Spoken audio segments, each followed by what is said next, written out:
This is the Racing Wire Minute with Brian Belansky.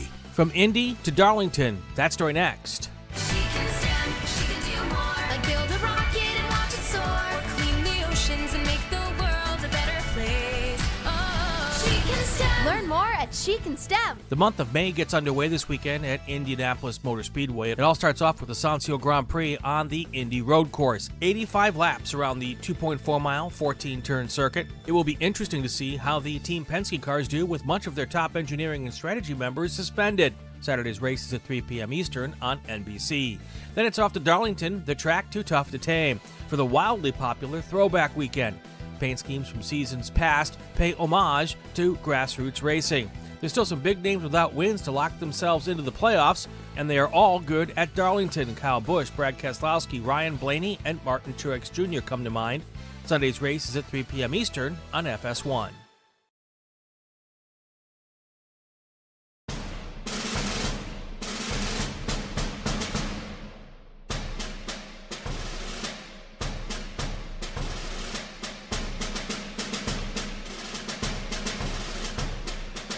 Your Friday forecast calls for a chance of showers, maybe a thunderstorm in the afternoon, otherwise partly sunny, cooler afternoon highs around 70.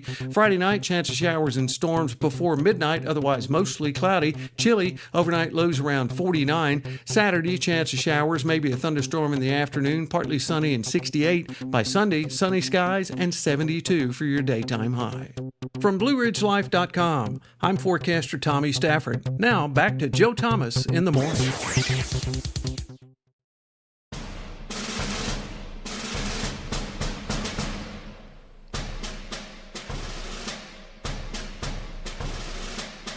That's more like it. Joe Thomas in the morning. Thank you for joining in and doing what you do on the receiving end of the broadcast there.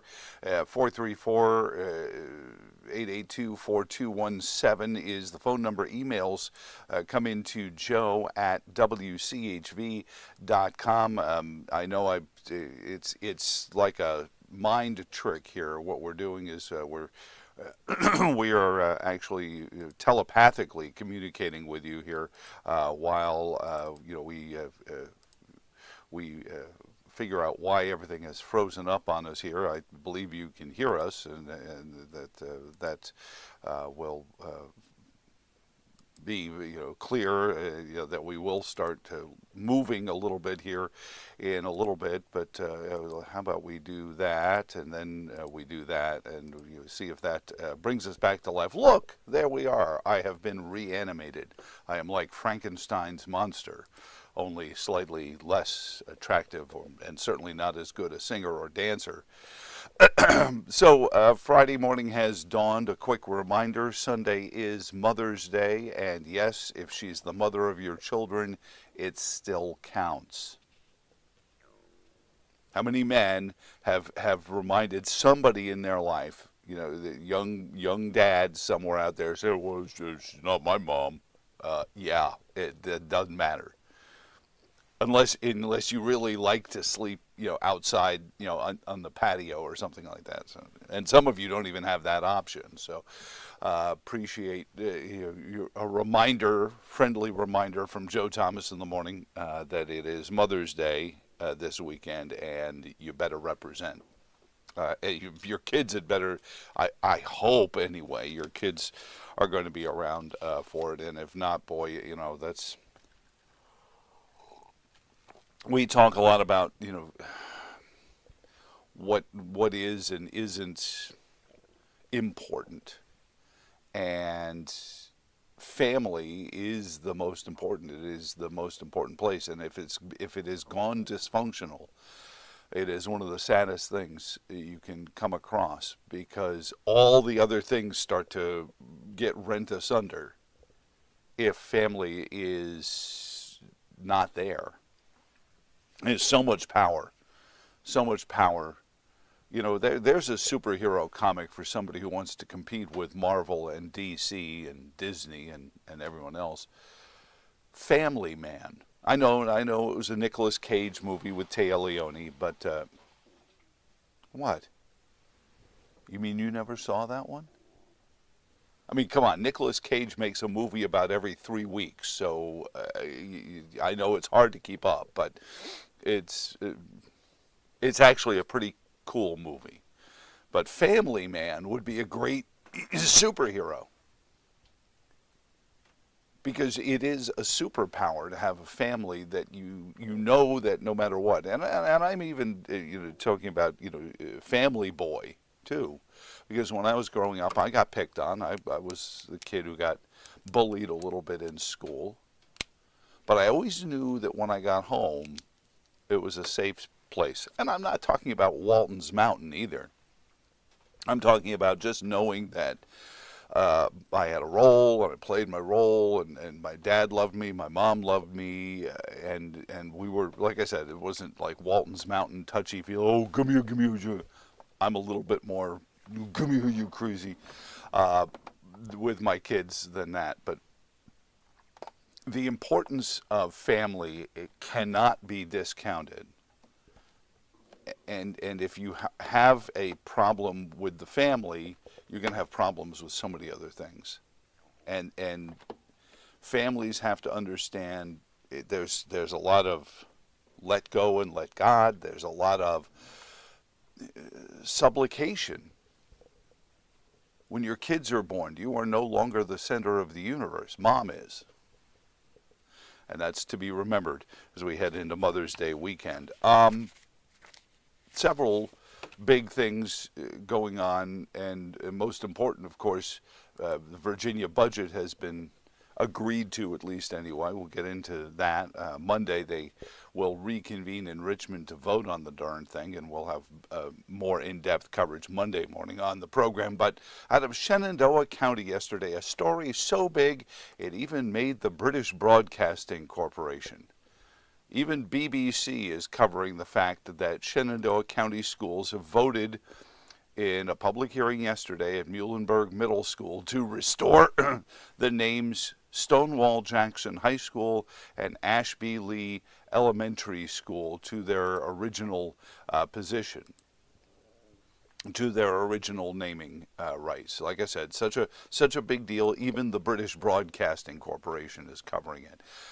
And I think a lot of people in Virginia are, oh my gosh. And it was a 5-1 vote. It wasn't even tightly contested. Residents voiced their opinion about the school names at the hearing.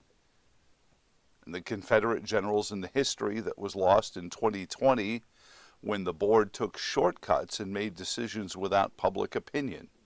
And again, you don't want to get too far into the nerd prom, but there are processes. There are processes that have to be taken, and if they are not taken, then you're leaving yourself open to this kind of action.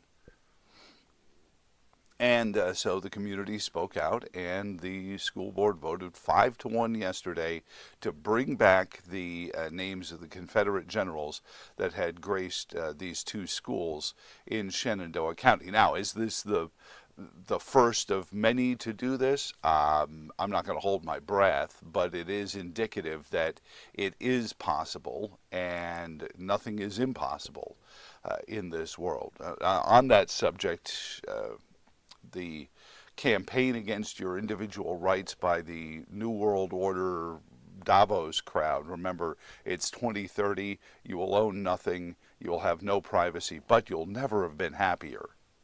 Those folks at the World Economic Forum and their ESG, there's a group that's fighting that, and they continue to fight that. It's called the Free Enterprise Project, and Ethan Peck joins us from the Free Enterprise Project next.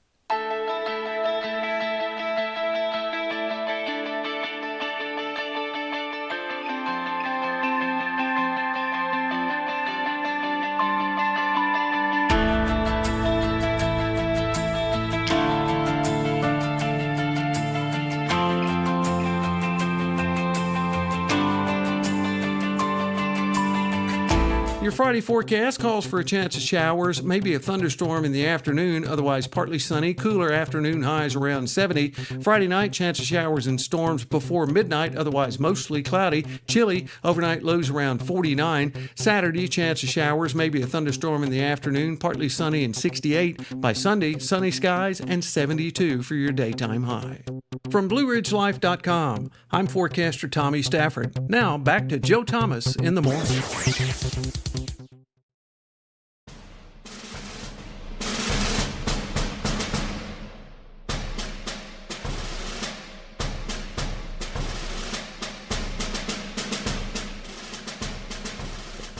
Joe Thomas in the morning, and our friends at the Free Enterprise Project. And I know it gets confusing because we have the Free Enterprise Forum here in Charlottesville, and they were on yesterday's show.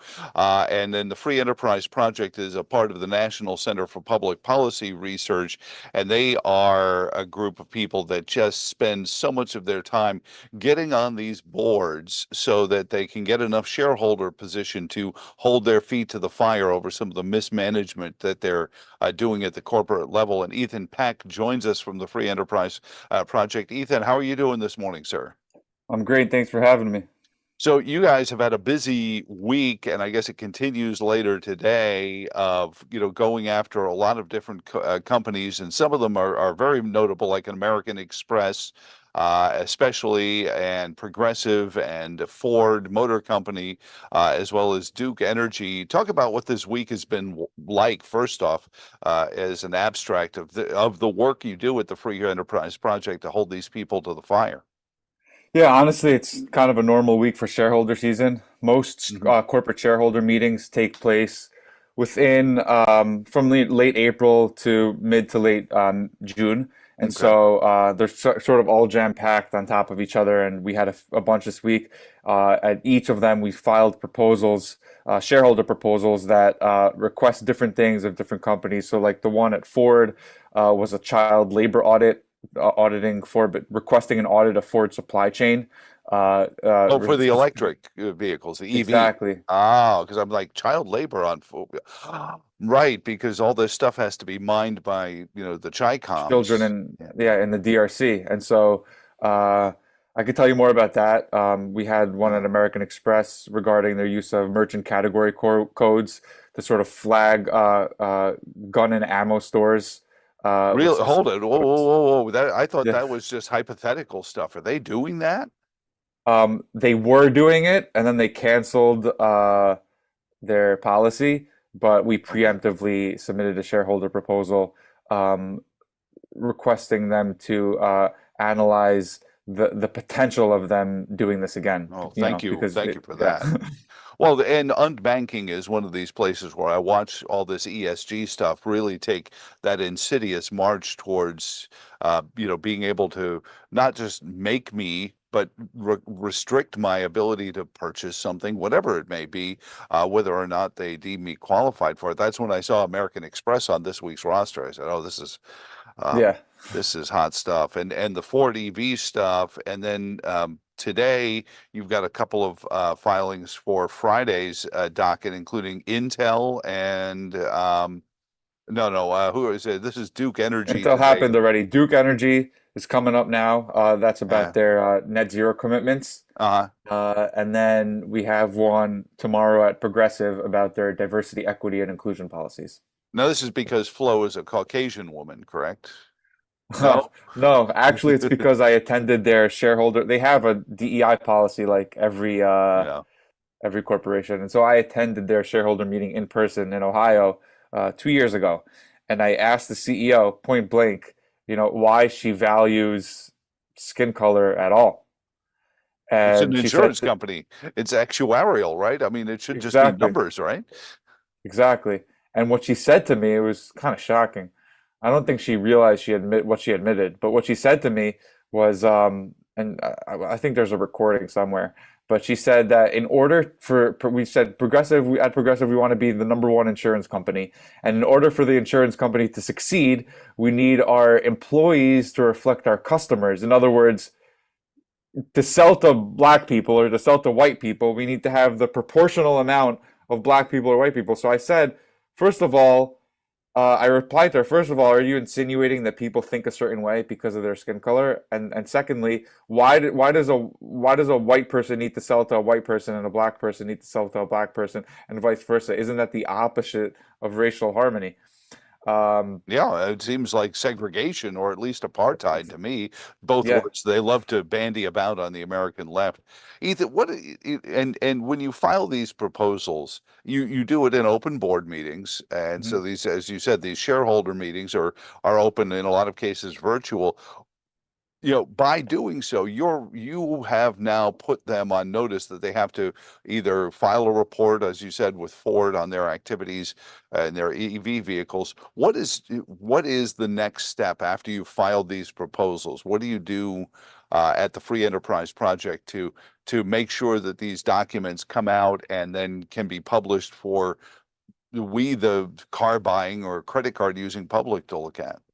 Yeah, well, all of it's public. So Hmm. basically, the proposal process is in the fall, we submit a bunch of these proposals to companies, and because they don't want shareholders to vote on them, we try to negotiate a settlement with them, to get them to agree to something, to Right. just inch it a little bit towards neutral.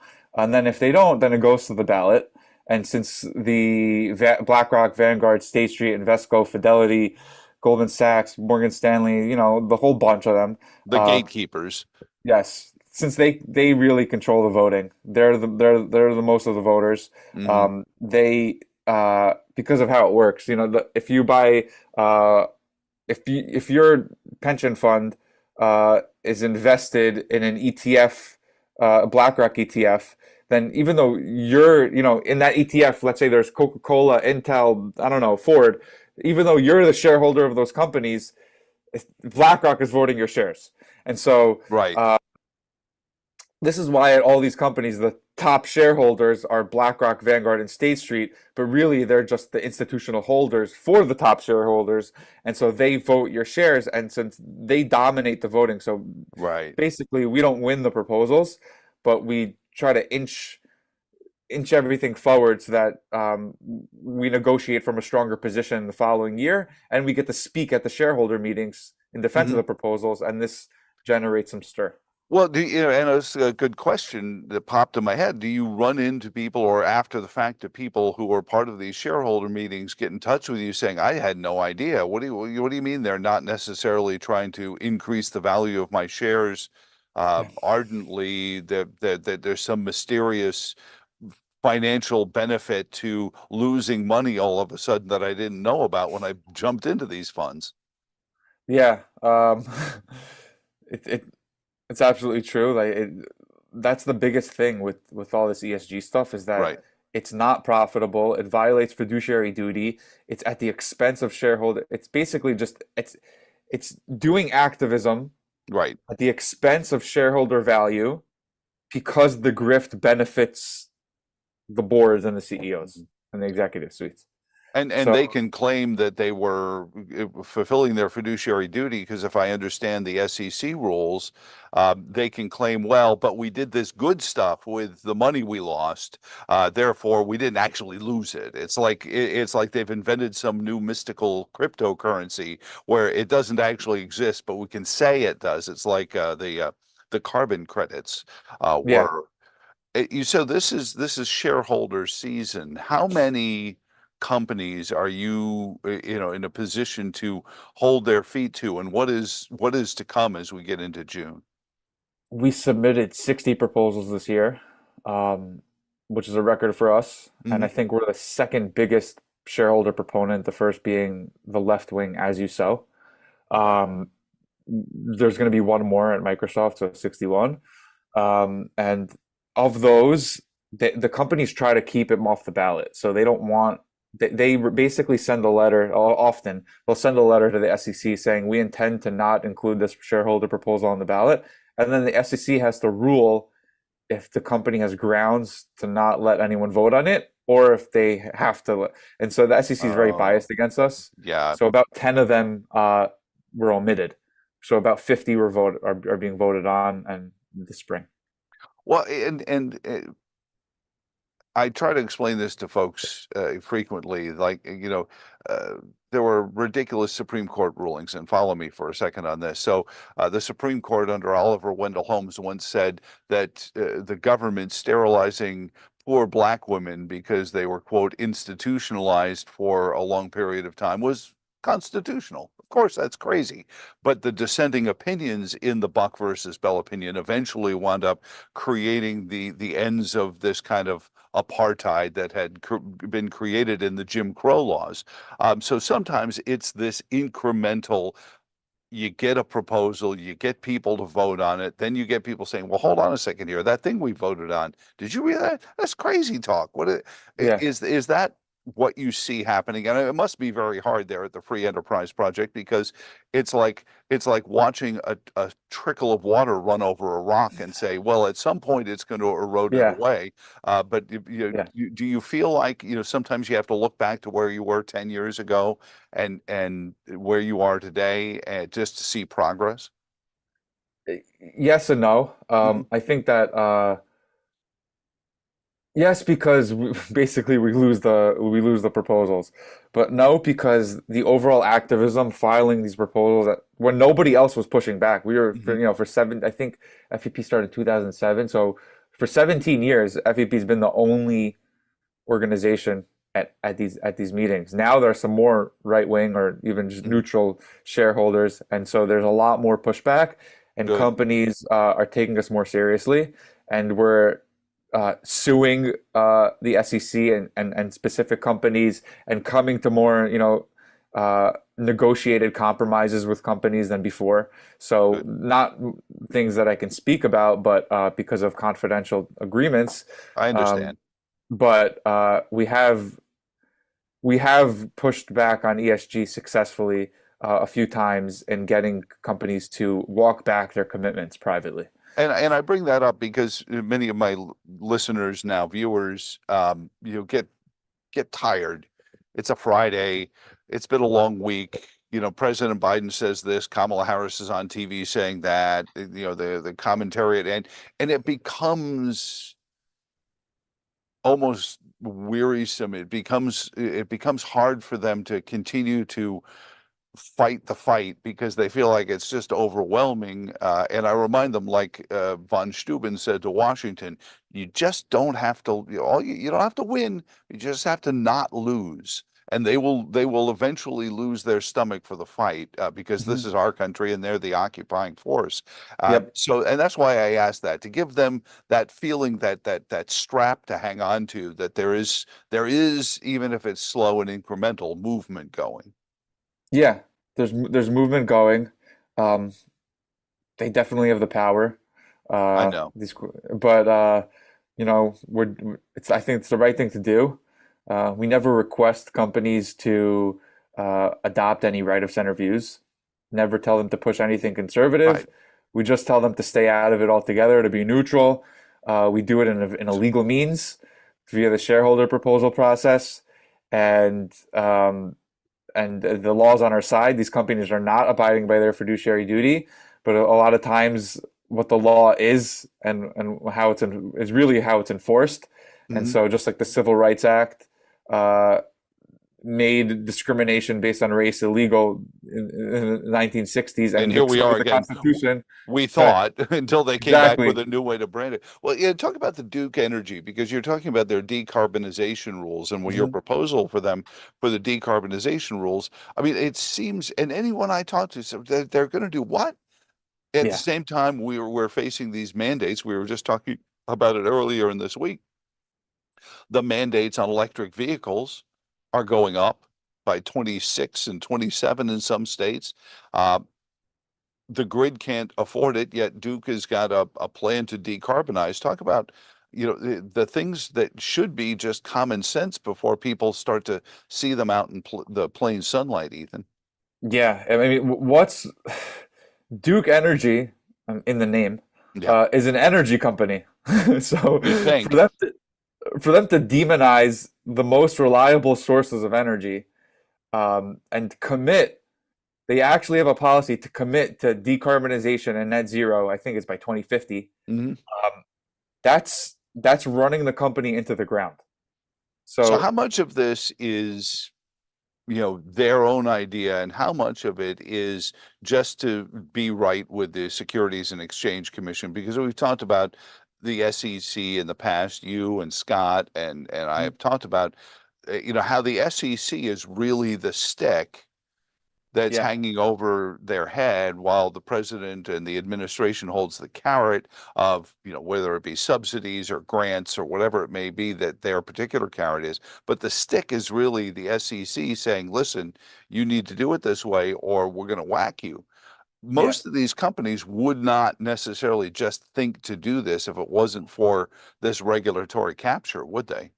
I think it's that and the fact that BlackRock, Vanguard, State Street, ISS, Glass Lewis, that's the asset manager and the proxy advisory services have voted radicals onto the boards of these companies and demand of them to partake in ESG if they want to remain in the assets, I see. exchange traded funds. Well, And so go ahead. No. yeah, no. So essentially, if a company, not many people are sitting there, retail investors saying, "I want to invest in Duke Energy." Some people buy Apple, Microsoft stock, Tesla. That may be, but yeah. Some people, well, and you're right, but most people, most retail investors are not sitting there saying, "I want to invest in Duke Energy."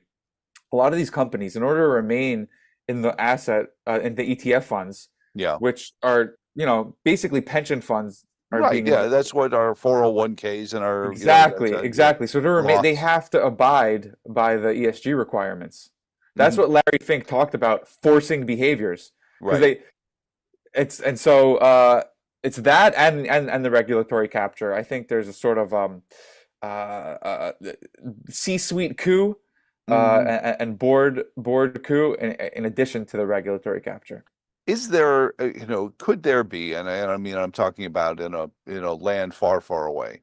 Is there a revolutionary way where these investors, where, BlackRock doesn't have any power if they don't have our money to invest in these companies. So we take away their power if we take away their money. Anywhere where people could go to invest where it circumvents BlackRock and all of these other trust funds, where incestuously they all have the same people on their boards. So it's like, hey, this is the meeting of this, and then one guy gets up and leaves the room, and now it's a meeting of someone else because the two seats changed, that kind of thing. Are there investment places, are there vehicles where somebody wanted to make their 401k, build their retirement nest egg, that kind of thing, that would keep it from getting into the hands of these shadow figures, the World Economic Forum types? Yeah, I would say three things. So first of all, I would say, as much as you can, just invest on your own. Buy as a retail investor. Don't buy an exchange traded fund. If you're going to, Strive offers products that they offer the same ETFs that BlackRock offers, only they vote in a different way. Okay. And so Strive is a good option. And the third option is just having states divest from BlackRock, Vanguard, and State Street. At least red states started to, and that pressures them to walk back some of their ESG commitments, because most of this money is not just me buying $500 worth of a BlackRock ETF. It's state pension funds. I hadn't thought about that. That's a great point, because that's a huge pile of money, even as badly kind That's of the bulk of mismanaged it. as, the Virginia, VRS has always been a kind of, it's been quiet around the VRS for about 5 years now. Somebody should go kick a door over there or whatever. But anyway, Ethan, thank you for everything. What's coming up next week for the Free Enterprise Project? Oh, I got to check my calendar real quick. I believe BlackRock is next week. Oh boy, fun. Yeah, we have they're circling the Death Star.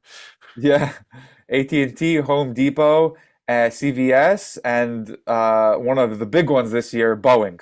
Oh yeah, that's it. They've had a tough year. Maybe you might get a friendly ear there. It's been a tough year for Boeing. Yeah. Well, our proposal there is specifically about diversity, equity, and inclusion. Very timely. Good, very good. Ethan, thank you so much.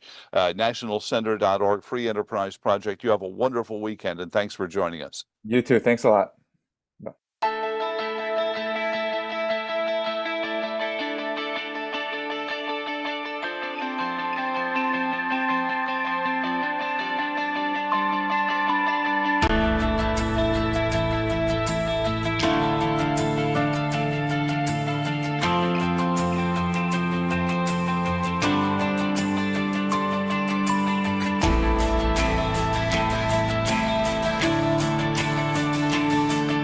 This is the Racing Wire Minute with Brian Belansky. From Indy to Darlington, that story next. She can stand, she can do more. Like build a rocket and watch it soar. Clean the oceans and make the world a better place. Oh, she can stand. Learn more at She Can STEM. The month of May gets underway this weekend at Indianapolis Motor Speedway. It all starts off with the Sancio Grand Prix on the Indy Road Course. 85 laps around the 2.4-mile, 14-turn circuit. It will be interesting to see how the Team Penske cars do with much of their top engineering and strategy members suspended. Saturday's race is at 3 p.m. Eastern on NBC. Then it's off to Darlington, the track too tough to tame, for the wildly popular Throwback Weekend. Paint schemes from seasons past pay homage to grassroots racing. There's still some big names without wins to lock themselves into the playoffs, and they are all good at Darlington. Kyle Busch, Brad Keselowski, Ryan Blaney, and Martin Truex Jr. come to mind. Sunday's race is at 3 p.m. Eastern on FS1. Your Friday forecast calls for a chance of showers, maybe a thunderstorm in the afternoon, otherwise partly sunny, cooler afternoon highs around 70. Friday night, chance of showers and storms before midnight, otherwise mostly cloudy, chilly, overnight lows around 49. Saturday, chance of showers, maybe a thunderstorm in the afternoon, partly sunny and 68. By Sunday, sunny skies and 72 for your daytime high. From BlueRidgeLife.com, I'm forecaster Tommy Stafford. Now back to Joe Thomas in the morning.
Also known as Reggie, and it also does not have a digital sales tax included. But also breaking right now, there's now a block on block. So let's start with the budget, because that is what we are just confirming right now coming into the news from the governor and the General Assembly have agreed on a budget. We are told by one of those budget conferees who worked through all this, the two key things that we know right now: it does not include language requiring the state to rejoin the regional greenhouse gas initiative, also known as RGGI, and it also does not have a digital sales tax included. But also breaking right now, there's now a block on lotto sales happening right now all across the Commonwealth. The president of the Virginia Amusement Coalition confirming that starting today at 5 o'clock, which is out right now, 2 minutes from now, they are asking all supporting businesses to stop selling lottery tickets. So that's the secondary story that's going on in the Commonwealth right now as they are continuing to protest the gaming laws, the skill games deal, and this is in coincidence at very least that the lottery dealers are mad because now the state is forcing them to put in these skill games. And it's interesting that the lottery dealers are pushing with this because it's indicative of two things.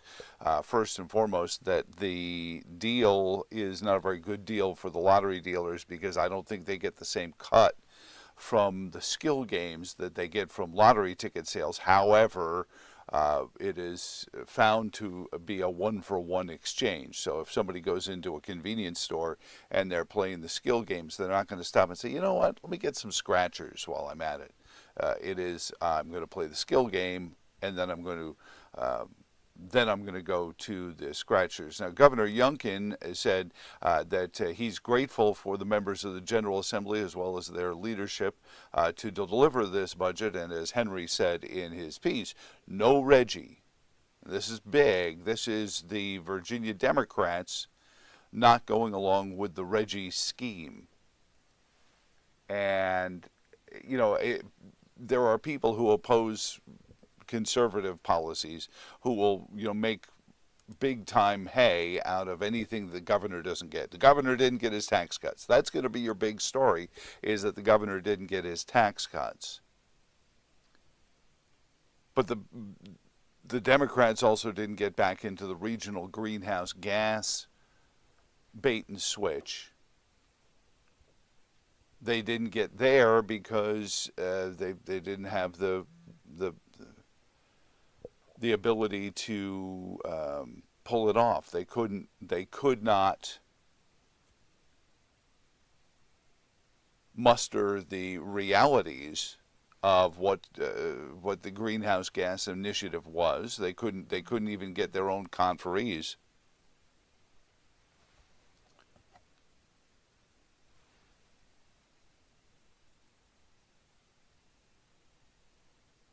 So the compromise, if you will, budget out of Richmond doesn't give you a tax cut, doesn't give you any of the tax cuts that you expected, that Governor Youngkin tried to get, but he did get some big wins that are going to pay less obvious but more subtle dividends, like staying out of this regional greenhouse gas initiative.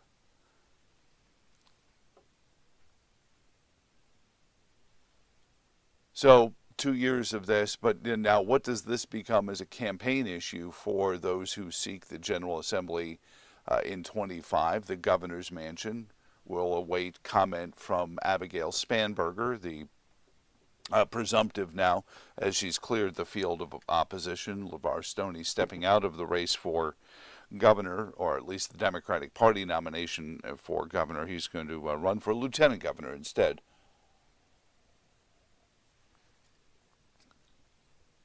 And we'll await her comments on the spending plan because she'll have some statement, I'm sure, on it as well. A couple of points, a couple of folks commenting on Shenandoah County voting to bring back the Confederate school names. This one from Ken, who said, "Here conservatives go again." Ken's email says, conservatives showing an incredible ability to wrest defeat from the jaws of victory, yet again will plant their flag on grounds that will just inflame the radical left and ensure electoral losses.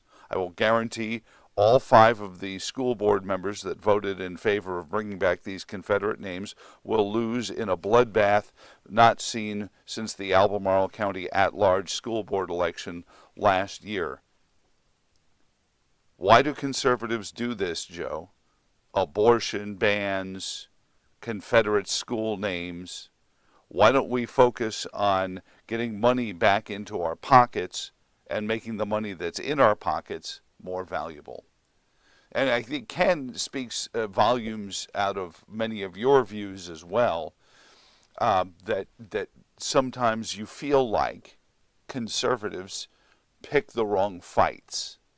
They pick fights like whether or not Stonewall Jackson's name is on a high school, rather than, hey, can you stop spending all that money in Washington? Yet we see in congressional battles, especially primary battles, the people who push back and fight for fiscal responsibility and to stem the growth in spending face virulent primary challengers. Because I think there's what you're sensing, Ken, and I think many other people is that the elected Republicans like spending money just as much as Democrats do, just on things they like. So they pick things that don't impact the money. They impact societally. They trigger the identitarian left. Now, I'm not ceding the high ground to the identitarian left.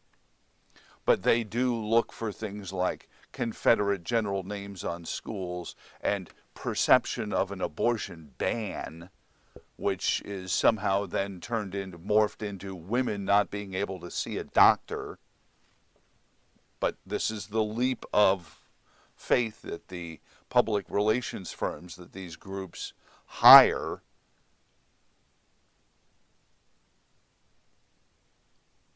they turn those into electoral victories. So conservatives say, well, why do we even give them the opportunity to do it? Ken, come closer, Ken. They're going to do it anyway. I can't, does it feel like that the conservatives hand them the ball in many cases like this? Sure. But don't kid yourself. They were going to do it anyway. They just, this particular one comes up and they're dragged back into it rather than going to find something new, some new identitarian scheme, some new support for the oppressed people of Gaza and the oppressed terrorists of the Palestinian Liberation Army. Greg writes in, I was for skill games to be available, but only because I was under the influence of Hermie Sadler and the fact that the carpetbagger JF was against them. JF being another radio show host, John Fredericks. Well, and sometimes that happens, Greg. I understand that, sometimes you pick things based on who's for them, and if you don't like who's for them, then you go against them. But here's the reality of the skill games and this protest that's going on, where you can't buy lottery tickets, apparently. And I'm sure there are places you can buy lottery tickets because this isn't that kind of organized American Federation of Teachers kind of protest thing. And we'll get back into the culmination of Teachers Week in just a little bit here.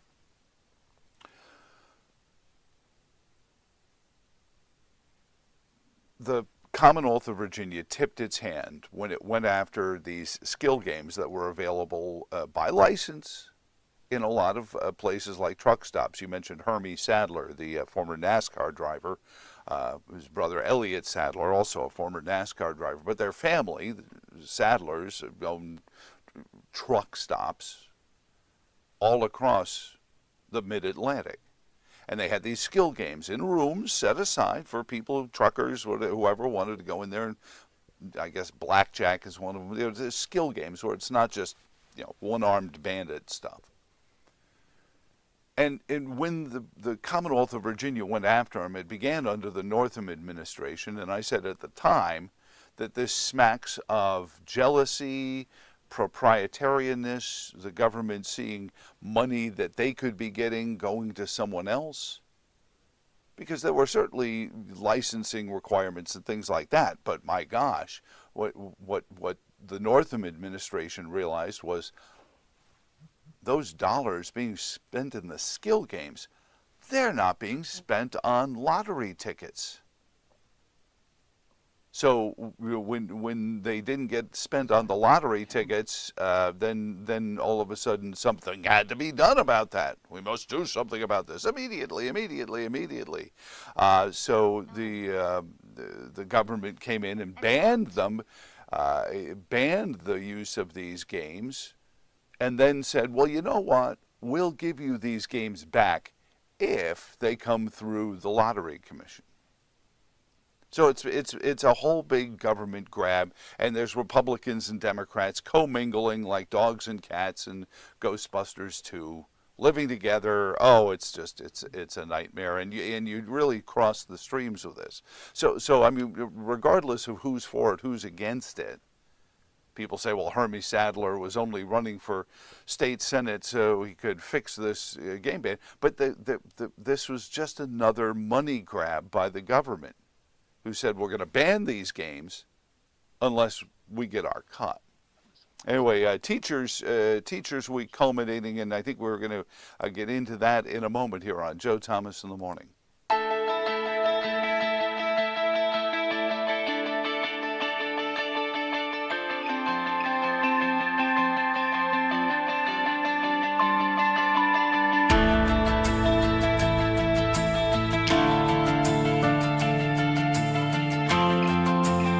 Your Friday forecast calls for a chance of showers, maybe a thunderstorm in the afternoon, otherwise partly sunny, cooler afternoon highs around 70. Friday night, chance of showers and storms before midnight, otherwise mostly cloudy, chilly, overnight lows around 49. Saturday, chance of showers, maybe a thunderstorm in the afternoon, partly sunny and 68. By Sunday, sunny skies and 72 for your daytime high. From BlueRidgeLife.com, I'm forecaster Tommy Stafford. Now back to Joe Thomas in the Morning.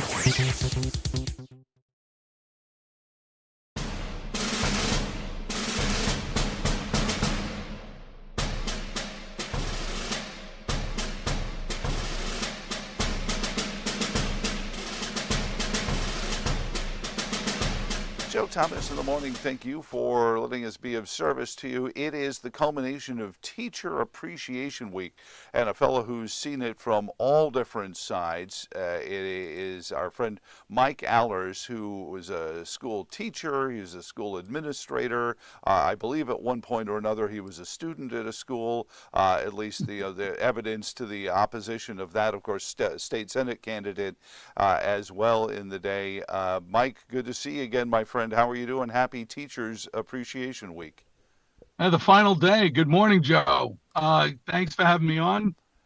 Thanks for appreciating teachers. Oh, I do, because honestly, I mean, I only had 3 kids of my own, and I know what it was like facing off with, a bunch of disinterested kids at my own dinner table. I never mind, being able to walk into a classroom full of kids who, would much rather be out in the playground playing ball or something like that, or picking on the kid who's got an Izod shirt on. So, Mike, you mentioned something when we were talking about having you on of a teacher exodus from the American Federation of Teachers, because I showed this Time magazine cover yesterday, and Time magazine is out there saying, I'm this poor teacher, she's got to sell her plasma to make the bills, she's got to work extra jobs, and that is a common thing. I mean, that happens to a lot of teachers. But my question is always, then why are you still in the American Federation of Teachers if life hasn't improved after all these years? But you said that this is changing. People are getting out.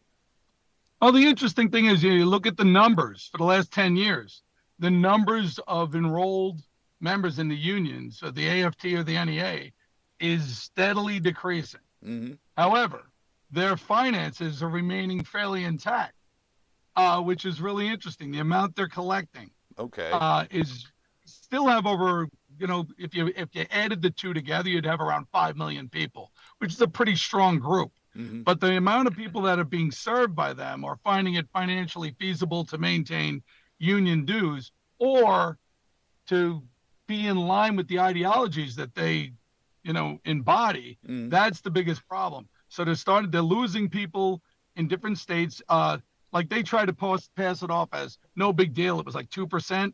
But if you take 2% of their enrollment and you figure it out, it equals like the amount of people joined up in LA, Chicago, and Philly combined. Wow. That's quite a few people. So they're losing people.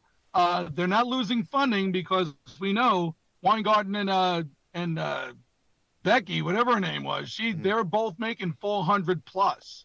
Wow. And that's stunning. They both make, Weingarten makes like 427. The other lady makes 426.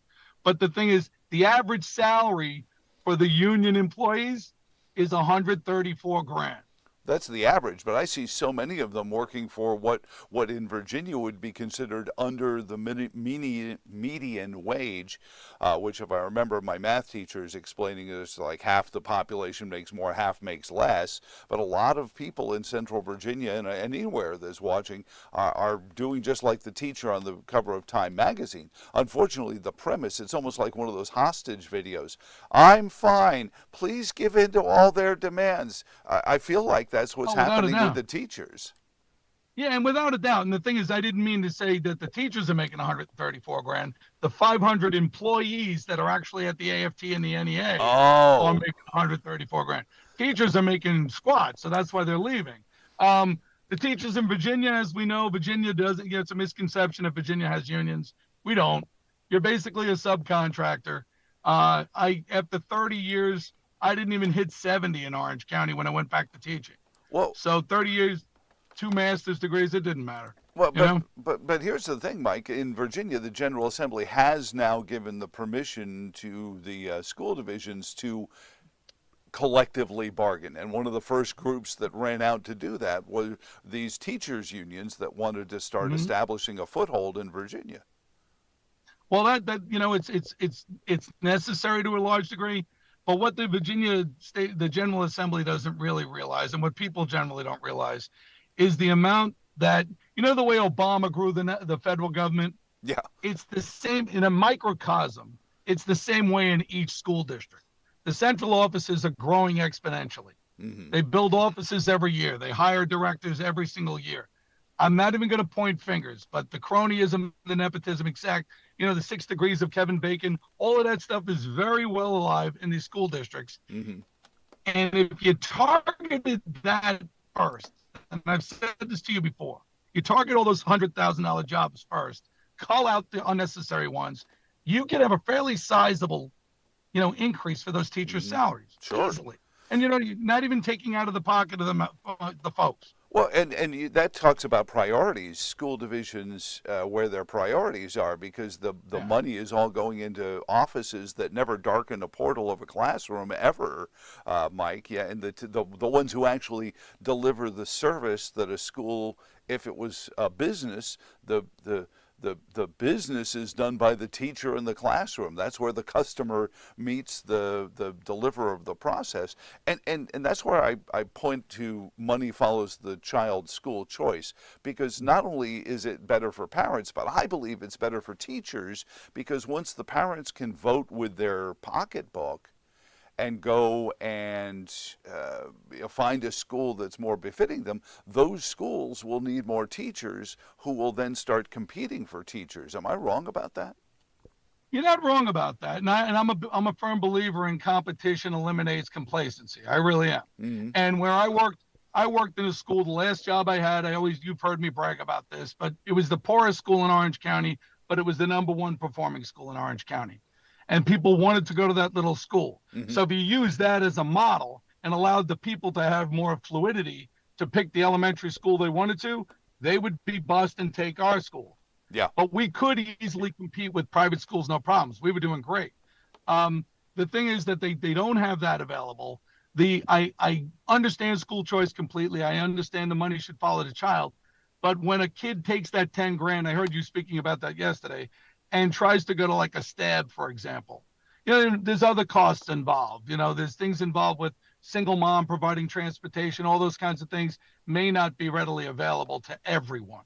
So it doesn't. So you want to make if that's something parents can't take advantage of, you need to demand the best out of your local school, and the competition has to be in place. So if you gave merit pay to the best school, the best teachers, right, wouldn't that breed competition?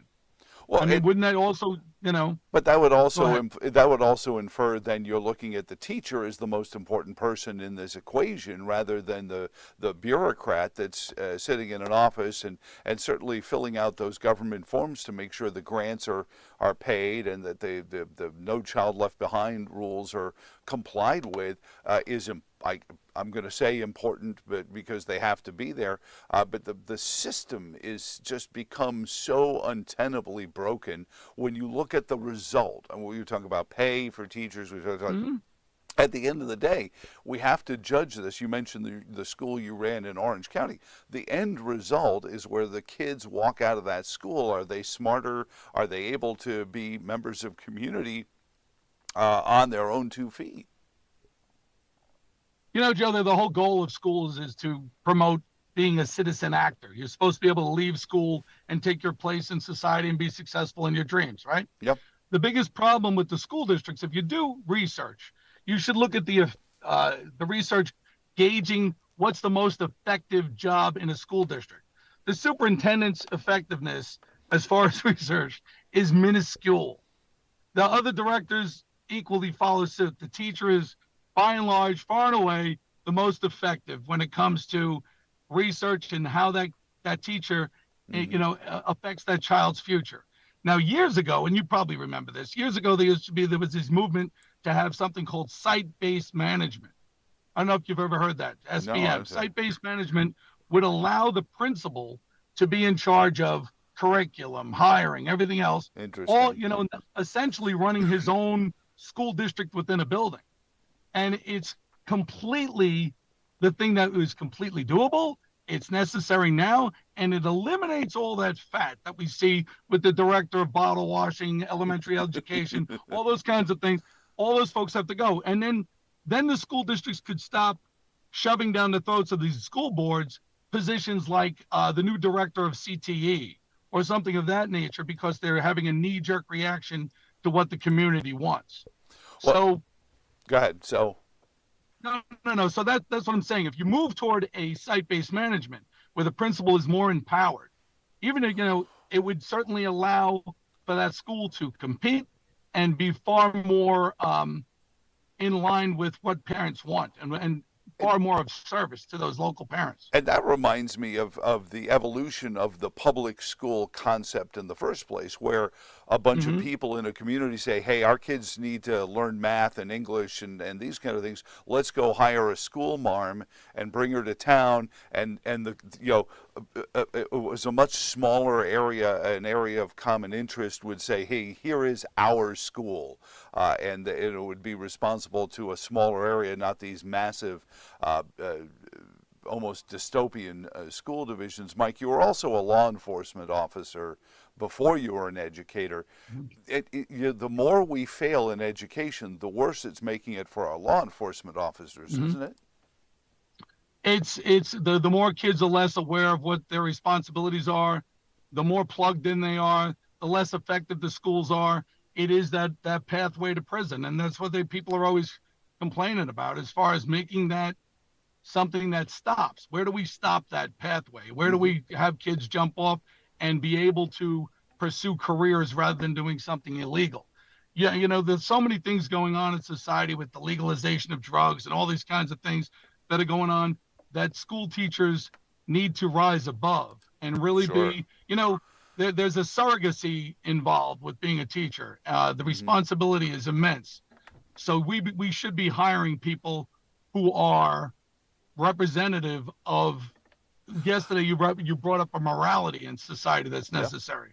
And if we hire people and we give the principal in a local community that power, they could definitely have employees in that school that certainly represent the community itself and the community's values. And those kids would go forward more successfully. I know you're en route to bring some of your kids together with their mom for Mother's Day weekend, so I don't want to hang on to you. The last thought, I've always said that I feel like we do our schools backwards.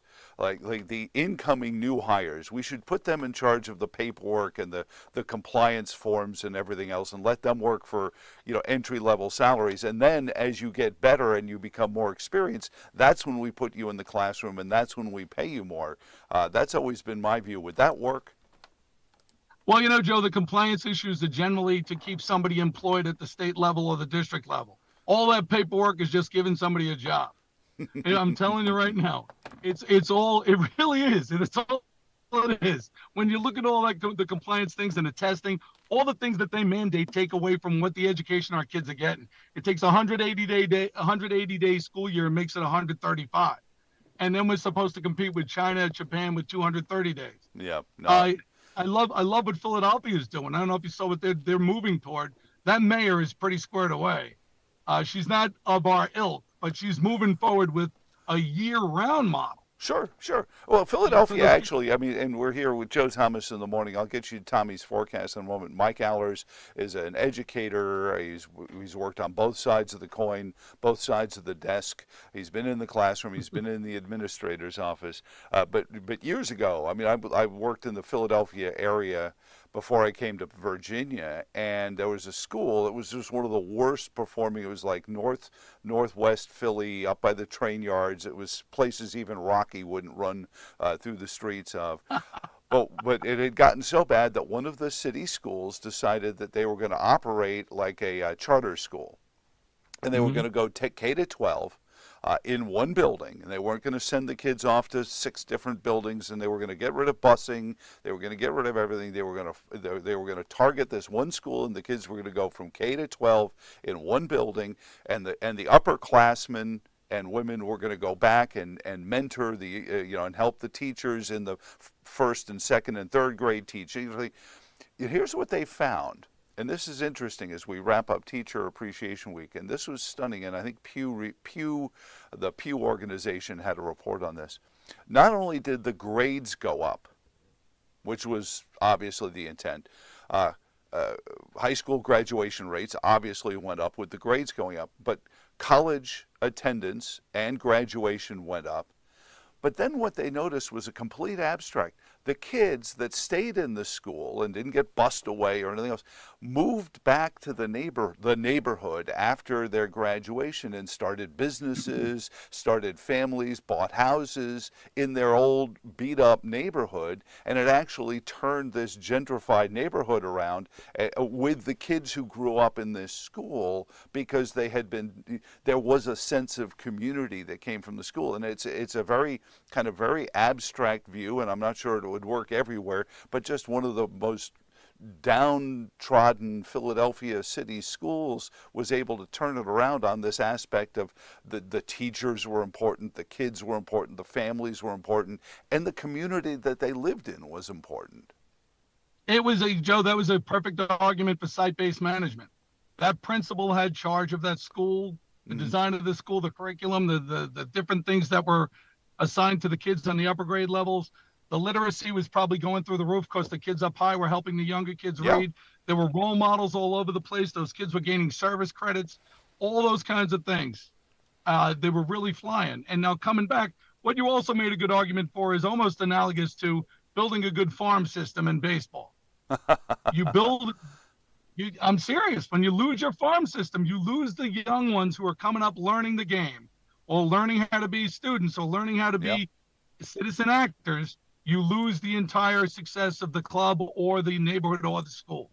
It's an easy thing.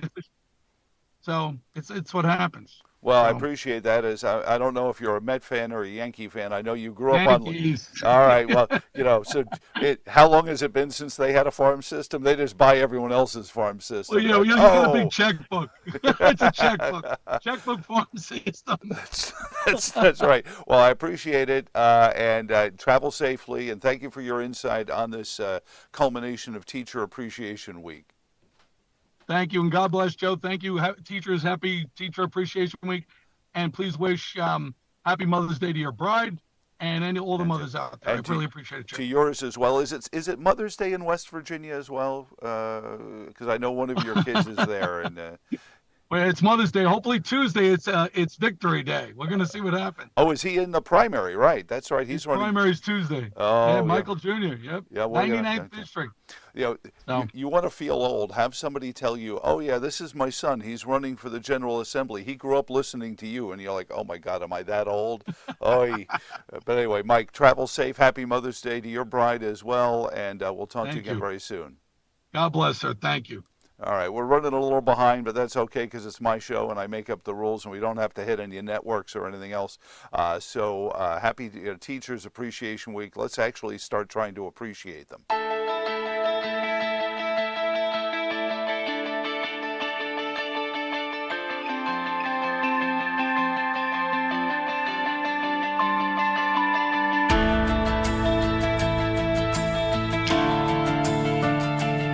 Your Friday forecast calls for a chance of showers, maybe a thunderstorm in the afternoon, otherwise partly sunny, cooler afternoon highs around 70. Friday night, chance of showers and storms before midnight, otherwise mostly cloudy, chilly, overnight lows around 49. Saturday, chance of showers, maybe a thunderstorm in the afternoon, partly sunny and 68. By Sunday, sunny skies and 72 for your daytime high.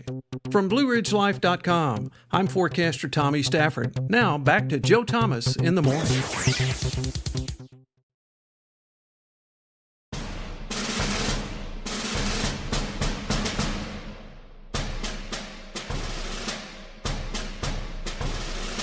Joe Thomas in the morning. Thank you for tuning in and doing your thing on the receiving end of the show, sharing it in the afternoons because, like William Shatner before me, I'm bigger in reruns.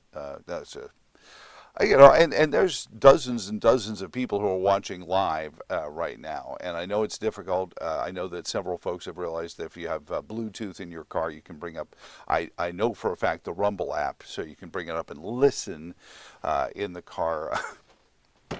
Pardon me for a second. My wife texts me and says, "Stop touching your nose," because I grew up watching Carson. So it's a nervous tick. But apparently I do this a lot. And Jackie wrote into JT in the Morning Radio. She says, "Joe, I love your show, but you're invading my personal space. Stop trying to grab me through the camera." I'm emotive. So there I go. I'm reaching, I'm doing that, and I'm doing that. And it's just, it's actually the steal signal. If anyone is sitting there thinking, I need to steal second, I didn't know I was on first, but appreciate being there. Hey, a couple of quick mixed bag things here I want to get into. Max coming up with sports, obviously. How close to getting some votes and some nominations is Robert F. Kennedy Jr. if the coverage of his visit to, I guess it was the Jeff Shapiro podcast, the coverage was RFK Jr. claims he had a brain worm. Well, the Epic Times health pages point out that neurocysticrosis is what it is a brain infection that is asymptomatic and happens when you get, apparently, as it reports, it is part of something from tapeworms. But it's very, it is common to get this thing. But how close to actually hitting a nerve do you have to be to all of a sudden get, yesterday, every story about this Shapiro interview was RFK Jr. claims he had a brain worm. Or I saw one that said RFK Jr. says a worm ate part of his brain. So, and I guarantee this story will continue to be brought up every time his campaign. Maybe they're hoping that President Trump brings it up if they debate at the Libertarian Convention, where they're both going to be there. Kennedy has invited them there. Also, this one from Mike writes into JT in the Morning Radio at gmail.com. Of course, the BBC is covering when Virginia soils itself. Didn't the BBC cover the Summer of Discontent too, Joe? Yeah, I actually was on the BBC during that weekend in August of 2017. And what a mess that was. But I remember the BBC reaching out to me and saying, "Hey, you're there, right? You're," and I said, "Yeah, I'm here." And they said, "Can you tell us what's going on?" And so I did my level best. But yeah, the world pays attention when these kind of things happen. They don't pay attention when we stay out of the Regional Greenhouse Gas Initiative. This one also comes in via text message to 434-882-4217. Joe, thank you for pointing out that we're staying out of the regional greenhouse gas emissions. It's not quite a tax cut, but it's better than it could have been. Yeah, and there were a lot of people who were concerned that the governor might have gone back on one of his campaign promises and, in an effort to get a deal, gone back into the Regional Greenhouse Gas Initiative. And you could make the case, if you wanted to, if you were of such an ilk, to make the case that staying out of the Regional Greenhouse Gas Initiative is, in many ways, shapes, and forms, a tax cut. That you'll also be saying.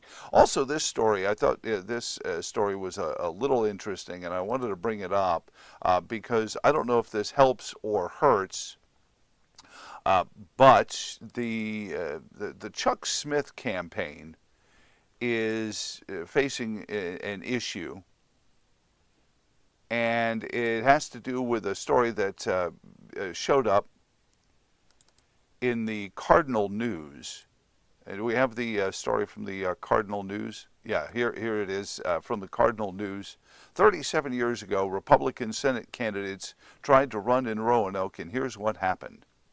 And it's an interesting piece because Chuck Smith ran, and the reporter Yancey confronted him about his endorsement of the Democrat after he was defeated in the primary. He was defeated in the primary by a hospital president in the Roanoke area. This was his first run for office, and Yancey confronted him about it, and Chuck Smith's reaction was interesting. "Who told you about that?" And Yancey said, "Here's my problem, is none of his opponents told me about it. I was actually there as a cub reporter covering it for the Roanoke Times." So oops on that. But Chuck Smith, when he endorsed the Democrat after the acrimonious primary, expressed at the time grave displeasure with the way the Republican Party works. That sounds like an awful lot of what you and I talk about, isn't it?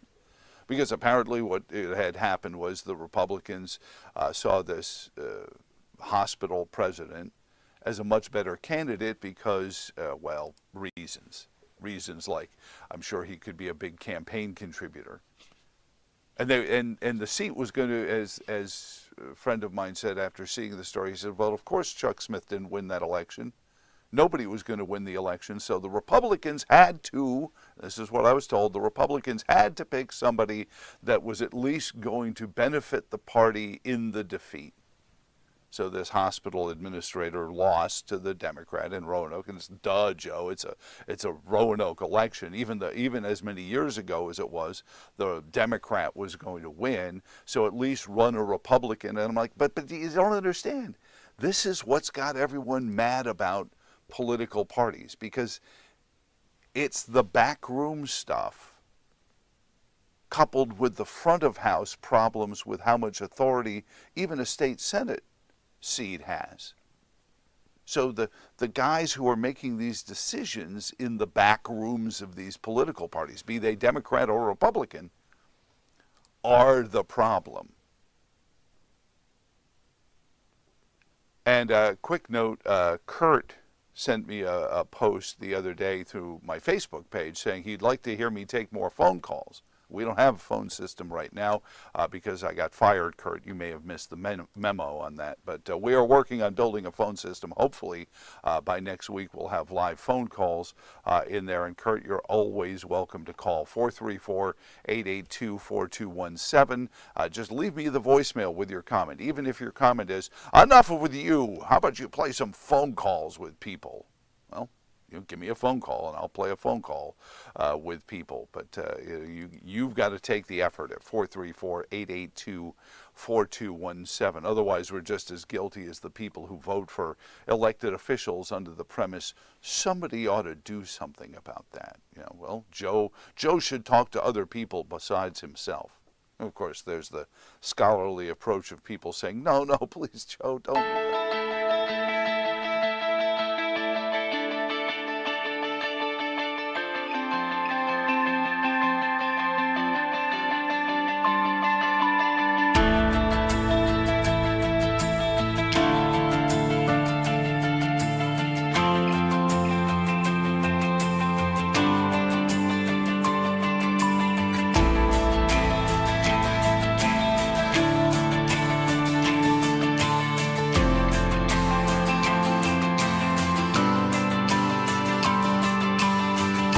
Your Friday forecast calls for a chance of showers, maybe a thunderstorm in the afternoon, otherwise partly sunny, cooler afternoon highs around 70. Friday night, chance of showers and storms before midnight, otherwise mostly cloudy, chilly, overnight lows around 49. Saturday, chance of showers, maybe a thunderstorm in the afternoon, partly sunny and 68. By Sunday, sunny skies and 72 for your daytime high.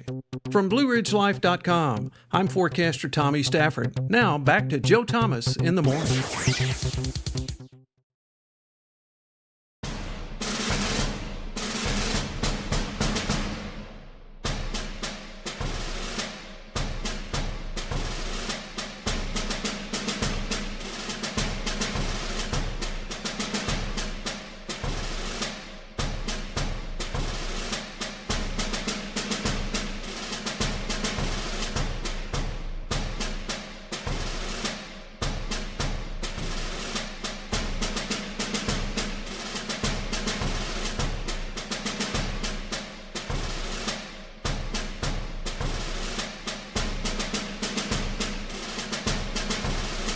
Joe Thomas in the morning. Thank you for joining in and doing your part, which is tuning in and basking in the glow of all the goodness and sharing it once it goes up as a podcast and out there for the world to see on this Friday morning. The time to find out what's in Mac McDonald's reporter's notebook.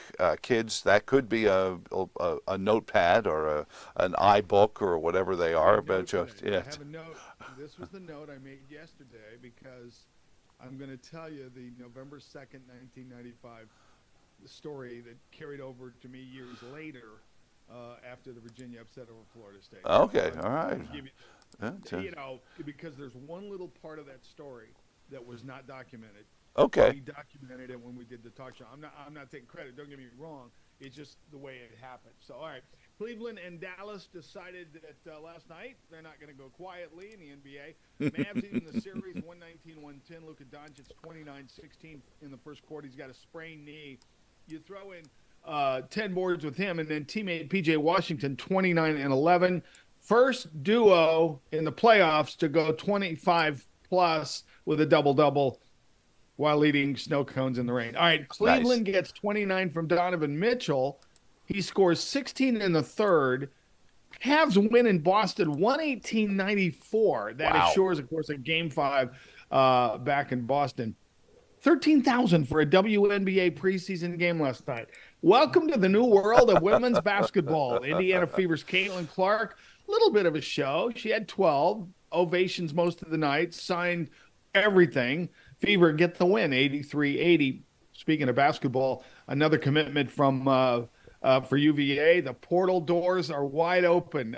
San Diego State forward Elijah Saunders now coming to the Hook. So Tony building and building and building. All right, NHL second round. Rangers take a 3-0 series lead against the Hurricanes. 3-2 last night in OT. Artemi Panarin lights the lamp with 1:12 into the extra session. You get a TV call and a blip of Sam Rosen, who's been doing the Rangers forever.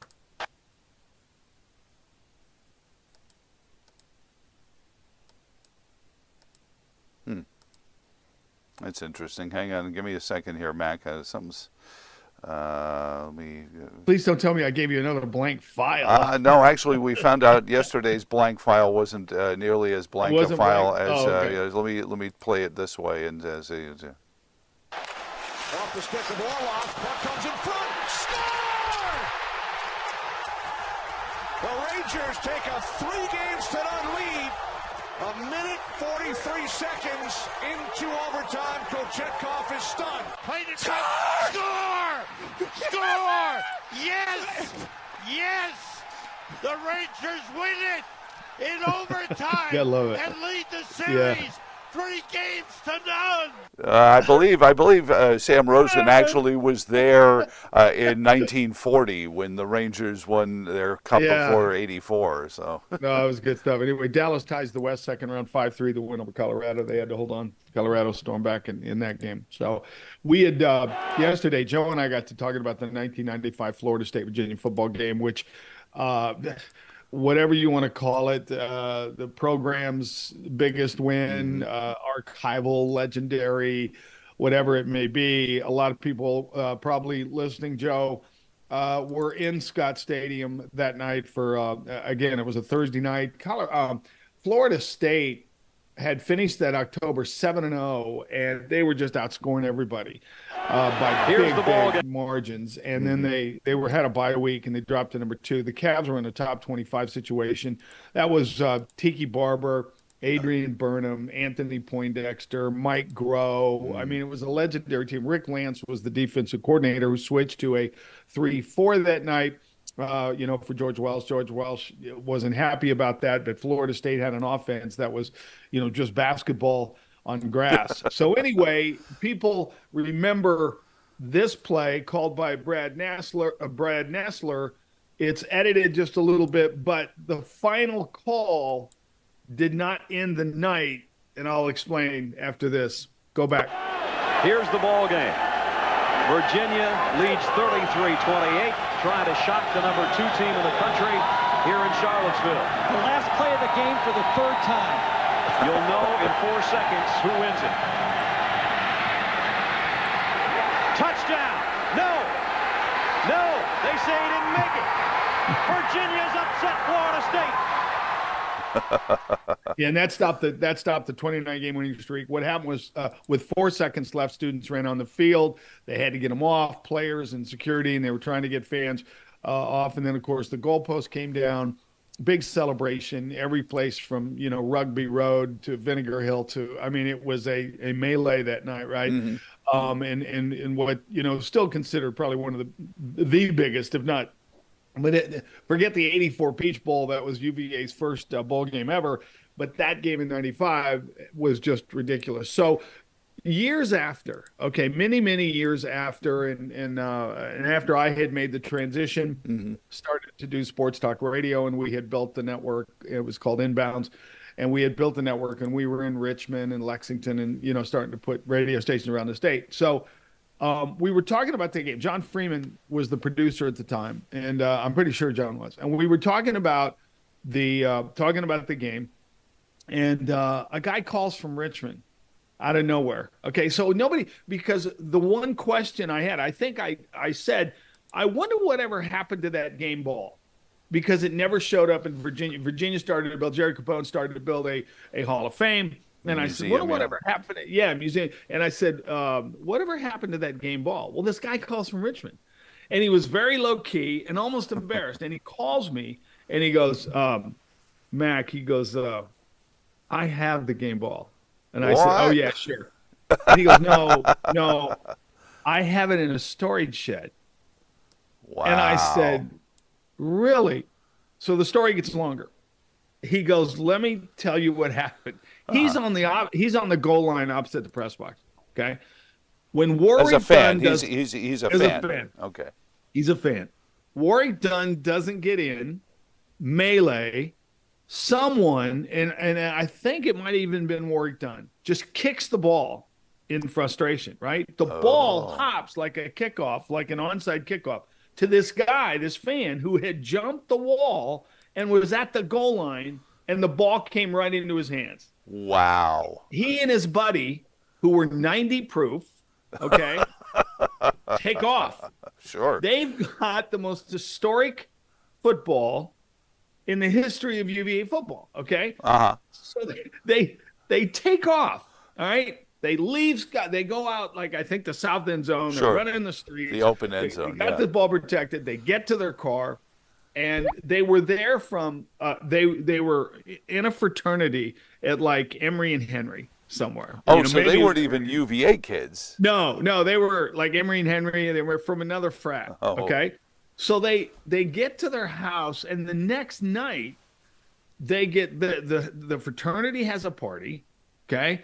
These two guys get liquored up. They tell their story, the whole story. They get the football. Now they're playing street football with the Florida State football with a bunch of fraternity guys. It's getting scuffed, treed. It's getting, go to the Impala and cut in. It's just getting it's like a disaster. Well, anyway, the guy finally, so now the ball is all scuffed. It's not like original or anything. So the guy puts it in a case finally and then moves. He graduates, he moves to Richmond, and so out of nowhere, listening to my show, he calls the show that day, and I go, are you free? He goes, Mac, I'll take a picture and send it to you. I have it. He goes, I promise you I have the football. And I said, would you be willing, and I think we were talking about a charity or something, and maybe it was a children's hospital at the time, and I said, would you be willing to put that ball up for auction for the UVA Children's Hospital? He goes, let me think about that. Well, needless to say, I never heard from the guy again. I don't know the guy's name. I have no idea. And I think, okay, I'm not positive, that ball, the most decorated piece of equipment in UVA football history, is in a storage shed in Richmond still to this day. So the picture he sent you was verifiable enough? It was in a case, and it was, it's everything that he described, and we went back and watched the video. Nowhere in the TV coverage does it show the ball being kicked to him. Okay, but so in other words, because I know that play. Because somebody stood up, and I think they said at the time, because I think that the gentleman who has the football told me that it was Warwick Dunn who kicked it, and again, it was like an onside kick coming right at this guy at the goal line. That's the way he described it, and I've never really been able to so we.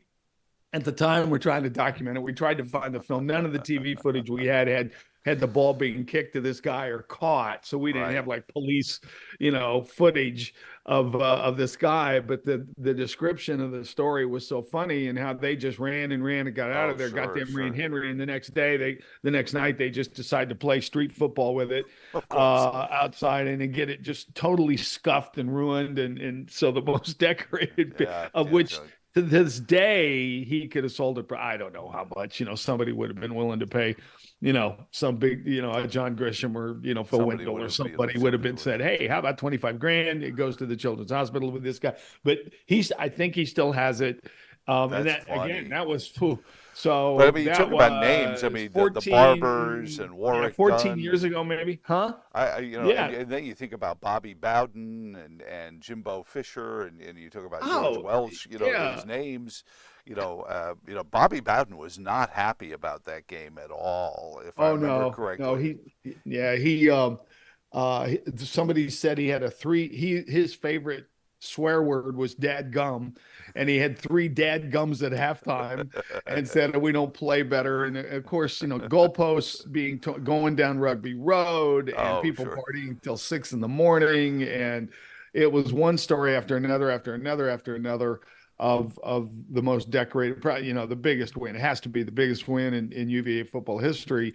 At that time, it snapped a 29 game winning streak with Florida State that had been dominating the ACC since they got in 92. So, but it's just so, the call from Warren Swain, who I'd worked with in Iowa, and Frank Will, they're gonna say no, and he was all, and they were battling for the Yeah, but there were so many sidebars to that game that night. I thought the funniest and never really followed. Now, I could be all wet. Jerry Capone, in fact, I should check with Jerry Capone. I'll probably call him today now and say, hey, Jerry, did that ball ever show up? Did you ever find it? Did it ever turn up anywhere? But that was, and so when we were talking yesterday about auctions and football stuff, I just thought that was one of the great ones. Stuff like that, it's very good. One of the great stories of all time. I thought. Good stuff. Good stuff. Good share on that, Mac. And the guy never wanted to give me his name. He wasn't going to give me his name. He goes, you probably have my phone number, but I'll call you back. Because I asked him on the air, would you donate? And he goes, I'll get back to you on that. Of course. let me ask my financial advisor about that. Yeah. So anyway, great story. Thank you, sir. I appreciate it. All right, JoJo. That's the way to end a Friday. So absolutely. I will see you Monday morning.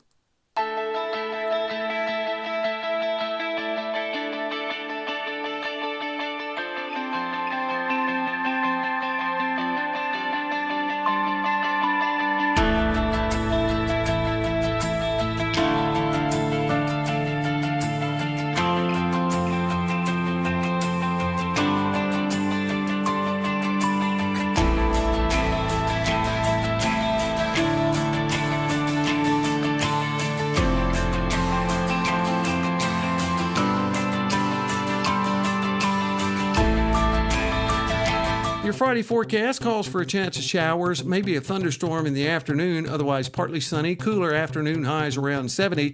Friday night, chance of showers and storms before midnight, otherwise mostly cloudy, chilly, overnight lows around 49. Saturday, chance of showers, maybe a thunderstorm in the afternoon, partly sunny and 68. By Sunday, sunny skies and 72 for your daytime high.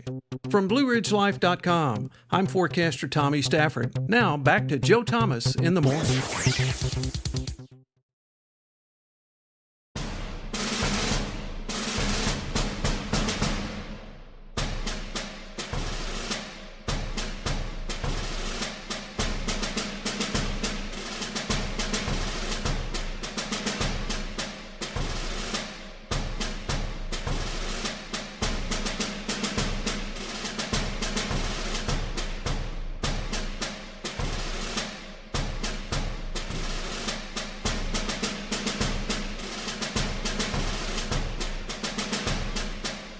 Joe Thomas in the morning. Thank you for joining us and being part of the program on this Friday morning and joining us from Virginia's 5th Congressional District. He is Virginia Congressman, Chairman of the Freedom Caucus as well.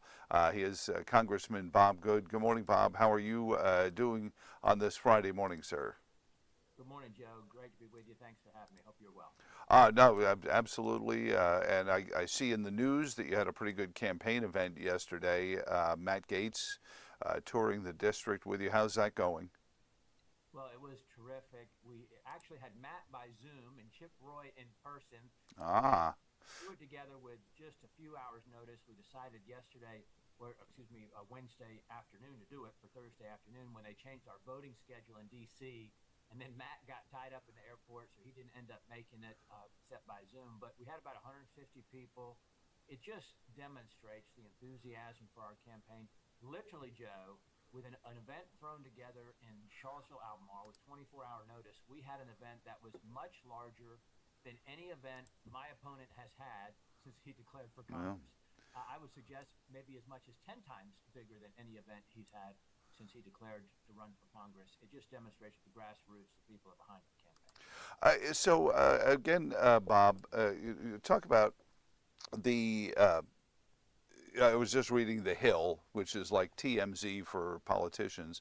The Hill had this piece, the 7 biggest rivalries in D.C., and it's, Bob Menendez versus John Fetterman. It's Kevin McCarthy versus, I insert name here, but Matt Gaetz being one of them. I was surprised. I went reading it, not because this is the kind of stuff I read, but because I was curious to see if Bob Good showed up on that list. But you managed to stay out of that list. Well, I will tell you something funny that you say that. I didn't see that story, but in my reading this morning, I did come across a story where the former speaker was criticizing the current speaker for being saved by Democrats. And he said, I couldn't live with myself if I was saved by Democrats.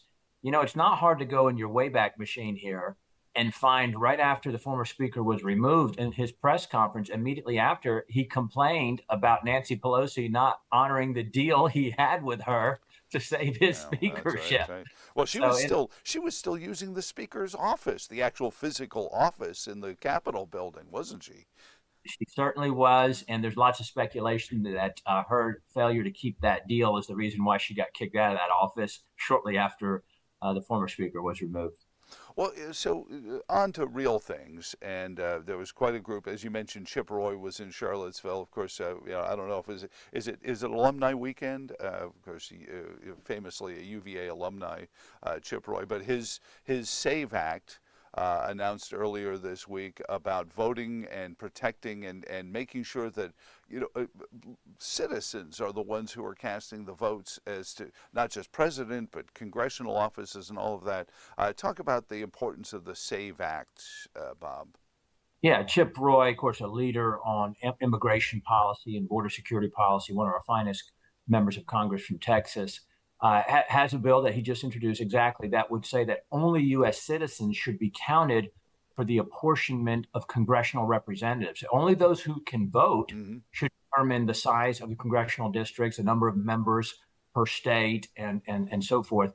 And Democrats oppose that on a party line vote. Of course, the reason that the Democrats are flooding the border with so many undocumented Democrats is because they want these undocumented Democrats, rioting and protesting on our college campuses in our big cities across the country. And they certainly want them voting illegally in our elections. And they want them to determine congressional representation, irrespective of their citizenship. I want to make just a side note, Joe. I'm going to go, not long after my time with you this morning, I'm going to go to Patrick Henry's Red Hill. I like to often say we've got the most historical district in the country, in the most historical state in the country. We've got ties, as you know, to the aforementioned Thomas Jefferson at UVA, James Madison, where the nation came together in Appomattox, but also Patrick Henry's home in Red Hill. I'm going to a naturalization ceremony. The wonderful thing about those naturalization ceremonies, which are very emotional, just touching times to see those new citizens and their families there gathered together. They've pledged allegiance to their country. There's a concept. They've learned our language. I've not met one yet who didn't thank me in English for the privilege of coming to the country. They want to contribute, make us better. They will be economically self-sufficient. They're not a drain on our resources. They have done it the lawful, legal way, patriotic again. It is a wonderful thing to see happen. And again, they're coming from all over the world. But so we believe in legal, lawful immigration. Joe, in a congressional hearing this past week on my budget committee, we were questioning a number of so-called immigration border security experts. And when you have the majority, you get 3 witnesses, and the Democrats get 1 witness.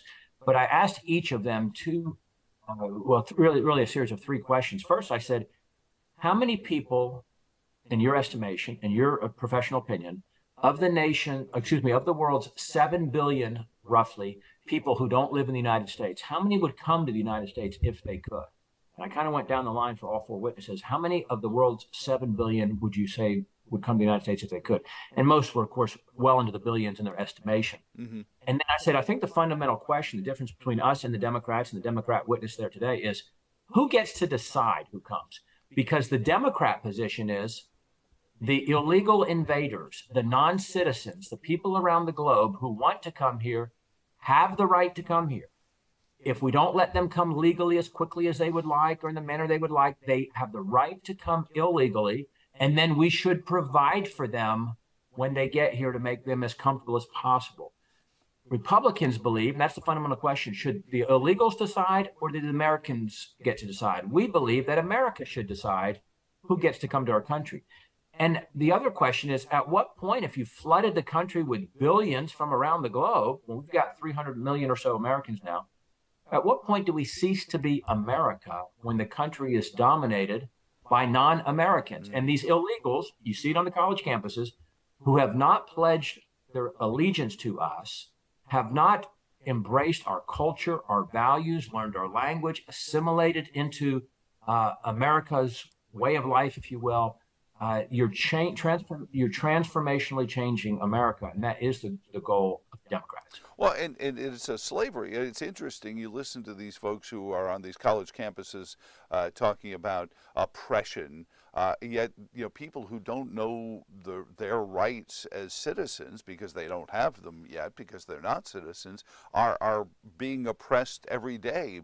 Pressed into, servitude in ways that they probably think is a lot more lucrative than it was in their home country, but still isn't close to the rights and the protections that an American citizen gets against exploitation.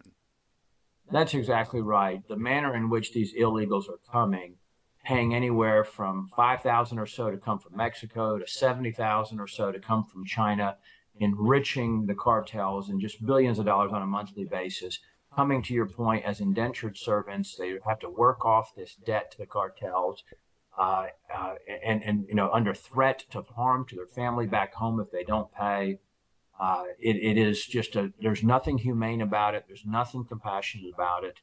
The way that the women and the children and others are being treated. And this is Democrat policies on full display. They're doing it on purpose.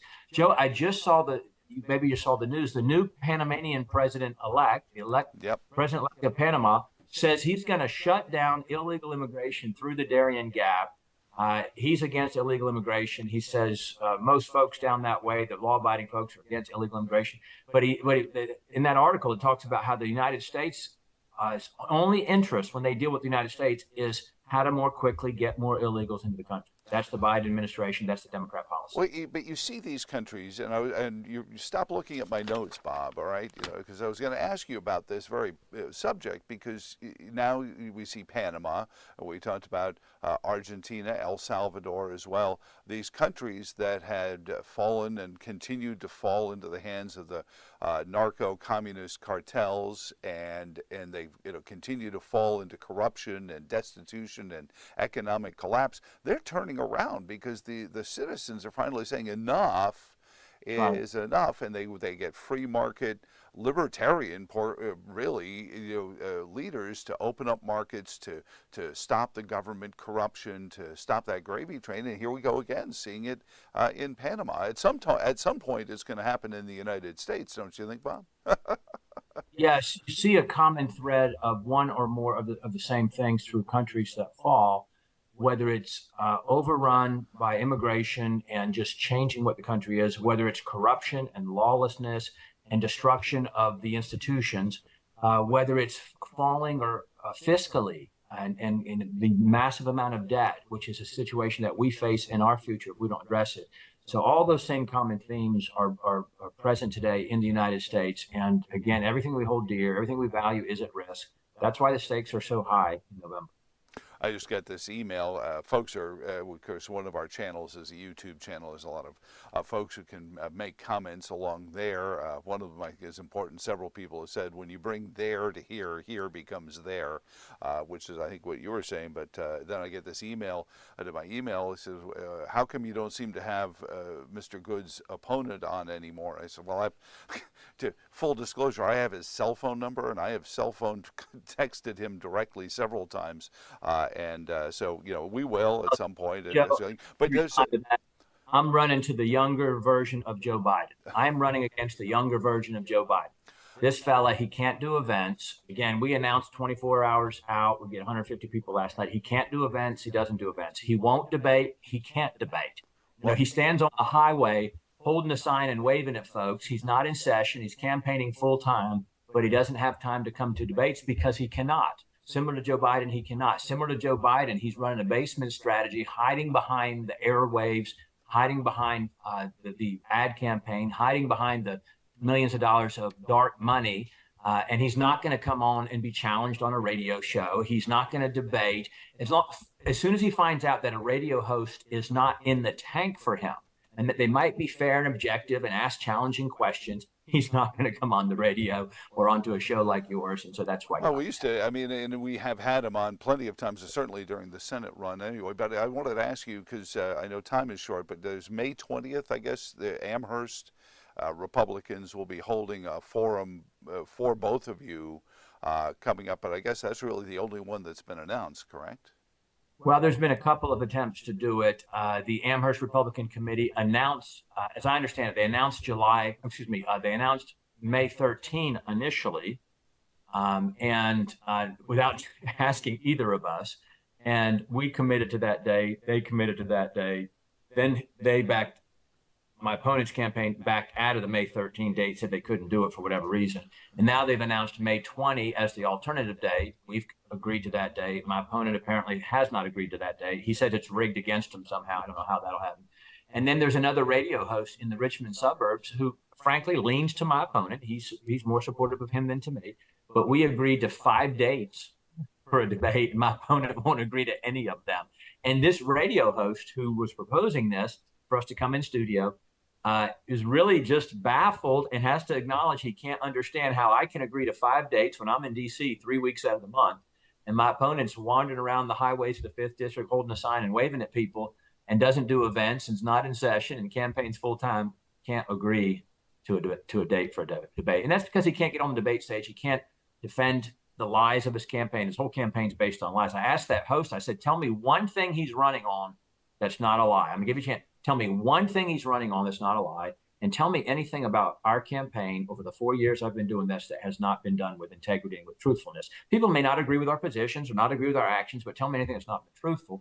And that host, who again leans my opponent's way, had no answer for either one of those.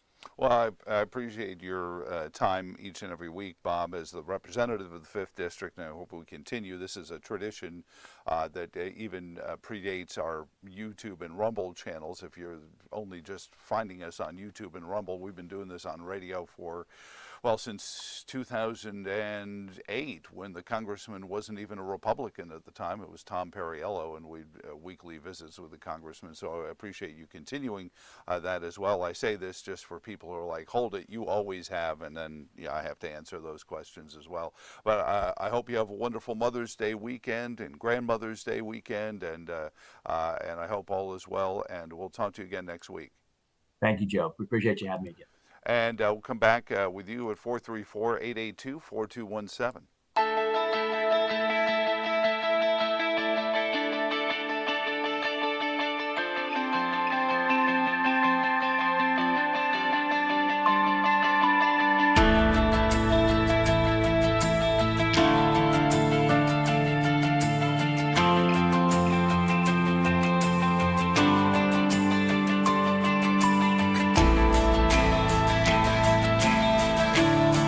Your Friday forecast calls for a chance of showers, maybe a thunderstorm in the afternoon, otherwise partly sunny, cooler afternoon highs around 70. Friday night, chance of showers and storms before midnight, otherwise mostly cloudy, chilly, overnight lows around 49. Saturday, chance of showers, maybe a thunderstorm in the afternoon, partly sunny and 68. By Sunday, sunny skies and 72 for your daytime high. From BlueRidgeLife.com, I'm forecaster Tommy Stafford. Now back to Joe Thomas in the morning.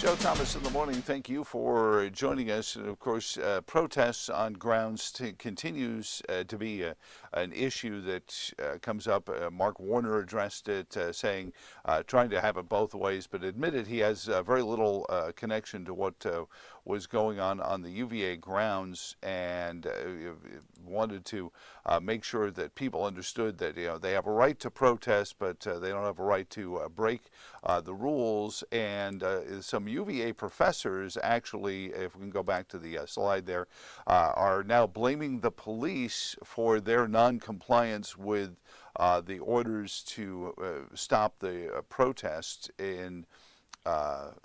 on the UVA grounds. They say it was the police that escalated it.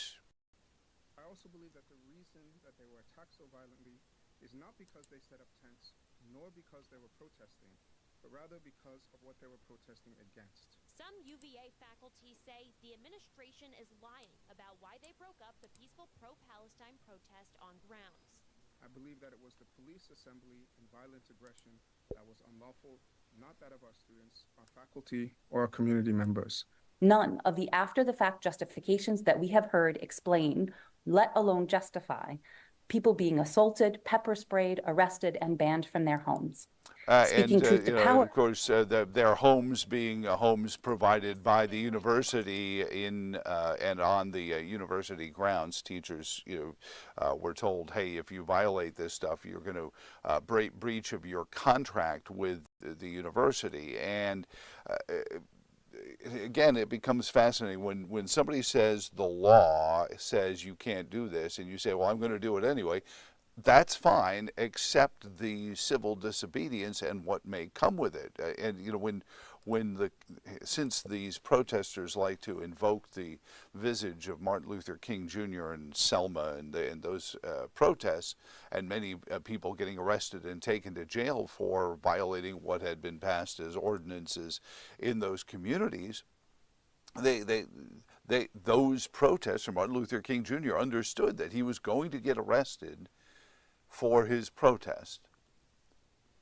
He didn't say, well, this wasn't justified.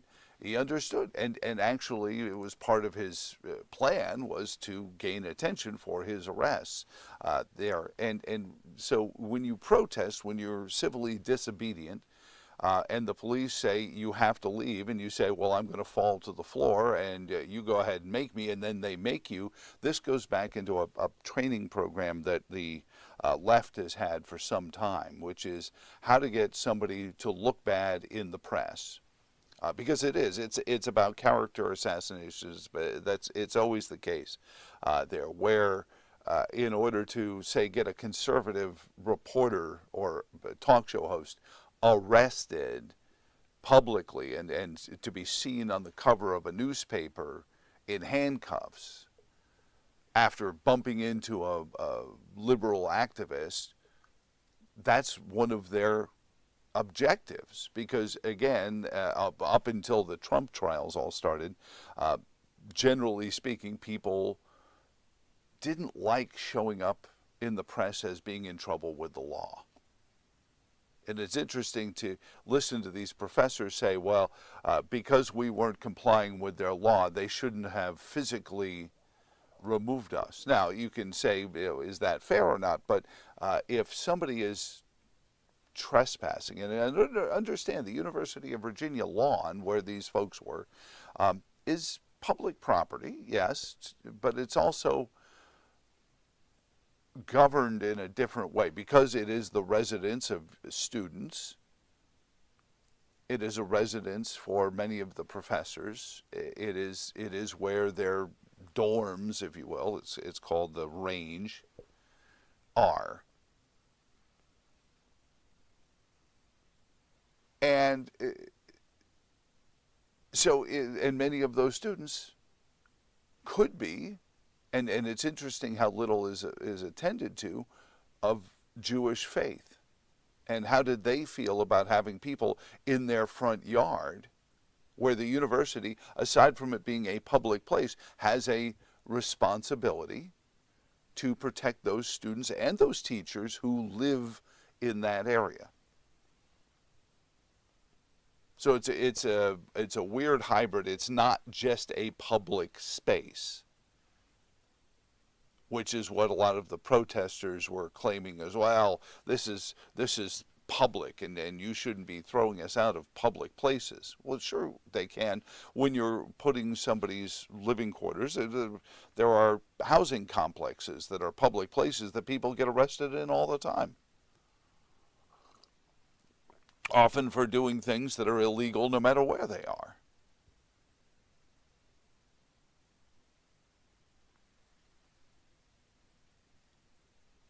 But it's a public building, public housing complex, technically, quote, public building, but you have a responsibility to the residents of that public building to protect them from assault and harassment and that kind of thing. And that's where the University of Virginia police come in, is that they were enforcing simple orders, simple laws that say you're not allowed to do this. You're not allowed to threaten other people. It was simple stuff that we should know. Your right to swing your fist around ends when it contacts my nose, because that becomes assault. And ironically, that's the very premise that a lot of these activists will use to get a police officer. Well, I didn't want him to touch me, so that's assault. In Virginia, assault can be as simple as unwanted touching. And so if a police officer grabs you and you don't want them to grab you, they are going to have to go through the adjudicative process to prove that they were warranted in your behavior. That's why, I mean, people say, well, why didn't the police clean this out? Because there was a process that you have to go through. Look at what happened in Shenandoah County with the changing of the names from these Confederate generals and being able to turn it back. Was driven by the fact that they didn't follow the procedure. In their zeal to get rid of the names of Stonewall Jackson and Lee, they trampled over process. And here's the thing, people say, well, process, oh, Joe, that's a thing. Process is where the voice of the minority is heard. This is where MLK Jr. and the civil rights protests of the 60s said, well, we can use process to make our case, because we can show where the process has become the punishment, and we can then also be seen as being unjustly, in the view of most citizens, targeted and or punished for something that we simply were saying, hey, you know, we can't go to this restaurant, we can't go to this school. Virginia's closing all of our schools down rather than desegregating them and that kind of thing. So they use the system to make sure the voice of the minority is heard.